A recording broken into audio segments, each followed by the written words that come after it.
Let's talk about Palworld. It seems like I woke up one day and my entire content feed, all my algorithms, which are very tied around gaming and games industry, it was just 100% Palworld. And this is going to be the story, I think, of the year that becomes what gets comped for everything. Like everyone always comps like best case scenario. So I think there's going to be a lot of pitches this year that are like, and we're going to achieve the virality that Palworld did and unlock this, da, da, da, da. But practically, everyone's having fun.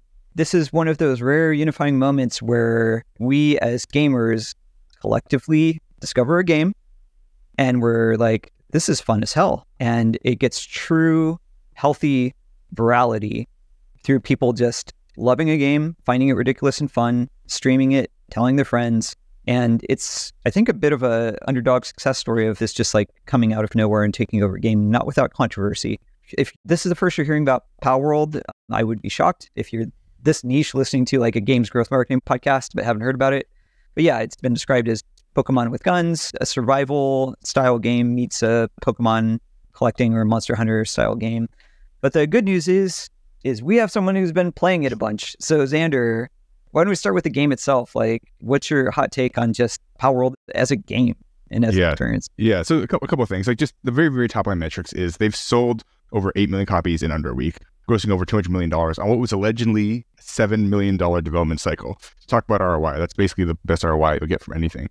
And I think one of the things that Warren touched on was like that this spread virally. And the other thing is that this spread mostly without any paid advertising through Steam recommendations and through like TikTok and Instagram and YouTube and Twitch virally. That's sort of how we got where it is today. The characters do resemble Pokemon. That's a fair criticism.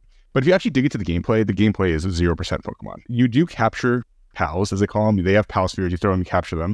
But that's basically where it ends. There's no evolution, there's no trainer battles in the Pokemon sense. And if you've played like Arc or Rust, or even like Elden Ring, it's like a much more survival style game. The exploration is very similar to like Zelda. It really does have like a sort of Elden Ring-like feel, except for you're capturing these pals instead. I have been playing this game. I think it's a blast. I think what they've done is really interesting in terms of how they've managed to combine and subvert genres to make a new feeling experience that like really feels traditional. I think the thing that like draws people to it is there hasn't been a good Pokemon game in 20 years. I think, in my opinion, Gold and Silver on the Game Boy Advance was the last good Pokemon game. And they've been rehashing it over and over again. But there's still like something inherent about collecting little monsters and having them do stuff for you that is like ticks an itch in someone's brain. And so I think that they've basically taken that core loop and then combined that with an open world exploration game, ability to build your base, ability to automate your base, and then also theming it as like an adult themed game. So there are guns, you can craft guns, you can butcher your pals, you can create Amazon style factory worker lines.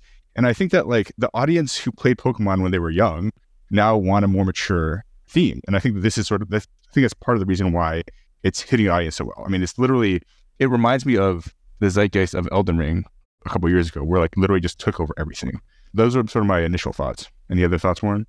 Yeah, I think, it's worth touching a little bit on the developer. The developer is this Japanese company called Pocket Pair. Like, this is also fresh. Like, I'm digging around Wikipedia. Like, Pocket Pair doesn't even have a Wikipedia entry on it yet. Yeah, like, and we've been in touch with this team a little bit over the last week, and they're coming from a pretty humble place. Let's just say that. Like, they were like thanking our team for like playing the game and stuff.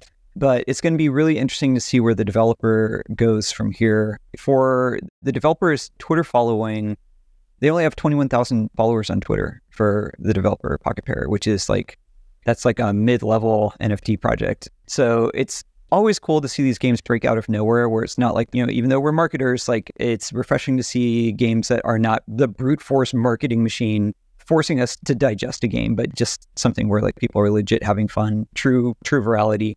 And I do dread the next year of people coming to us and saying, hey, we want to do an influencer campaign so we can do what Pocket Pal did with Palworld. I think missing the point that like, if the game doesn't support it, like you're just going to blow your money. Yeah. I mean, I think there is huge opportunity for like influencer focused marketing. You've been talking a lot internally about how much that part of our business is growing. And I think that's obviously something that we're going to see grow significantly. But I think that's, to your point, that's not what this is. This is product-led growth, which it's really like once in a lifetime opportunity. This is like growth at this scale of like something like Minecraft, but happening in a week, which is just so unheard of. It's literally the number 2 most concurrently streamed game ever, and it's early access and out 6 days. This is the kind of stuff you can't make up. And so, I mean, I said this earlier, but I want to reiterate this. My thesis for the game development companies that are going to be the most successful over the next 1 to 5 years, small studios, innovative design, not to say like go-to-market, but like intelligent go-to-market. We're not talking about Super Bowl ads. We're not talking about big banners.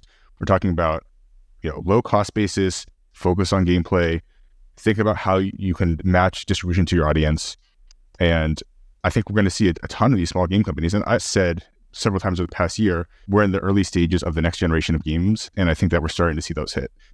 Yeah. It's also just a reminder that like marketing can never make a bad game successful long-term. And inversely, a great game needs very little behind it and can just be like the afterburners on it, be it virality and social marketing or paid marketing. Would be a really interesting time for them to put on a little bit of afterburners of people now being familiar with Palworld, but maybe not knowing the platforms it's on. It's on Steam on PC. That's it.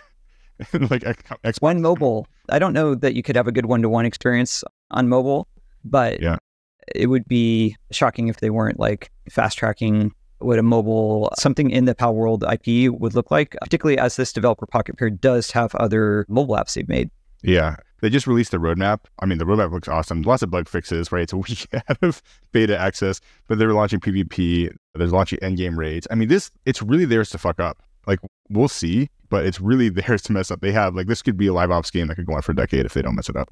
So super curious and excited about this one. Awesome. Well, we covered a lot this week. I think that's probably enough for this episode. So thanks everyone for catching up with us. As always, the episode is brought to you by our team here at Upptic. Here at Upptic, we do all things to help game companies and their best games grow to massive audiences. So we develop the creative, we handle the paid marketing, we can help with the influencer and KOL type initiatives as well that we alluded to. And we're also deep in the Web3 ecosystem and work with some of the biggest names in that space as well. We just love games. We're big nerds. So if you're growing a cool game, reach out to us. We love to chat. And we're pretty friendly as well. You can reach us through our website. That's upptic.com. As Xander said up top, we'll be attending a few live events over the coming months. The first being DICE and MGS, Mobile Growth Summit in Las Vegas in mid-February. So hope to see some of y'all there. Talk soon.